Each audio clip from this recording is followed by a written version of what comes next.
దండాలు టీటీన్ ఎగ్దమ్ ముచ్చట్లకు స్వాగతం. చలో రాజాకొచ్చిందంటే ముచ్చట మును పెడుతుంది. మూలిగే నక్క మీద తాటికాయ పడ్డట్టుంది కమలం పార్టీ లీడర్షిప్ లో నడుస్తున్న ఎన్డీఏ పరిస్థితి. ఒక దిక్కు ఇండియా కూటమి మిత్రపక్షాల నడుమ రోజు రోజుకు సమస్యలు సద్దుమానికి ఐక్యమవుతున్నాయి. ఇంకో దిక్కు ఎన్డీఏ మిత్రపక్షాలు ఒక్కొక్కటి మెల్లగా బయటకు వస్తున్నాయి. సరిగ్గా పార్లమెంటు ఎన్నికల ముంగట బీజేపీకి మళ్ళొక దెబ్బ తగిలిందనుకో రాదుర్రి. ఎన్డీఏ నుంచి ఒక మిత్రపక్షం జారిపోయినట్టే. ఎందుకంటే ఆ పార్టీ నుంచి కేంద్ర మంత్రి రాజీనామా కూడా చేసిండు. ఏమైందంటే బీహార్ రాష్ట్రంలో ఎన్డీఏ భాగస్వామ్యంలో ఉన్న పార్టీలు పార్లమెంటు సీట్లు పంచుకున్నాయి.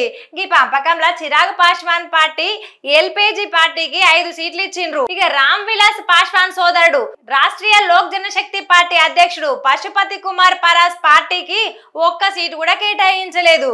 ఇక ఈ దెబ్బతోటి పశుపతి కుమారు హట్ అయ్యిండు. ఇక గరంగరమై ఎమ్మటే ఆయన కేంద్ర మంత్రి పదవికి రాజీనామా చేసిండు పశుపతి కుమార్ పరాసు.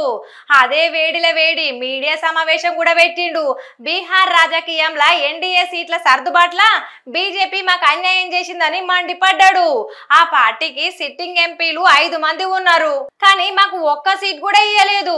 ఇంకా గిదేం పొత్తు గిదేం దోస్తాను రాబాయ్, నాకు అవసరమే లేదు. నాకు మీ ఎన్డీఏ ప్రభుత్వంలో కేటాయించిన కేంద్ర మంత్రి పదవి కూడా వద్దు అని ఆలస్యం చేయకుండా ఏమ్మటే రాజీనామా చేస్తున్నా అని ప్రకటించిండు పశుపతి కుమారు. ఇక అలా పార్టీ నేతలతోని కార్యకర్తలతోని చర్చించి అటెన్క భవిష్యత్తు రాజకీయ కార్యాచరణ ప్రకటిస్తానని చెప్పుకొచ్చిండు. అంతేకాదు లోక్సభ ఎన్నికల్లో హాజీపూర్ పార్లమెంటు స్థానం నుంచి పోటీ చేసేందుకు అన్ని ఏర్పాట్లు చేసుకుండట పరాసు. అయితే ఆయన పార్టీకే కాదు ఆయన కూడా సీట్లు కేటాయించకపోవడంతోని బగ్గున మండిండు. ఇక ఎన్డీఏకి కూడా బాయ్ బాయ్ చెప్పే ఆలోచన చేస్తుండట ఈ పెద్ద మనిషి. ఇక అన్ని కలిసి వస్తే ఇండియా కూటమిలో చేరుతందుకు మంతనాలు జరుపుతున్నాడట పరాసు. చూసిండ్రా, ఎన్నికల దగ్గర పడే కొద్దీ బీజేపీ ఎన్డీఏ మిత్రపక్షాలల్లా కుంపట్లు రాజేసుకుంటుండ్రు. ఆల్గుడు అవతలొడ్డుకు దుంకుడు జరుగుతున్నది. ఇది గిట్లనే కంటిన్యూ అయితే ఎన్డీఏకు గడ్డు కాలం తప్పదంటున్నారు రాజకీయ వర్గాలు. జనాలు ఇన్నరా ఇచ్చంత్రము సీట్లు ఇవ్వకుండా ఉంటారా మిత్రపక్షాలు?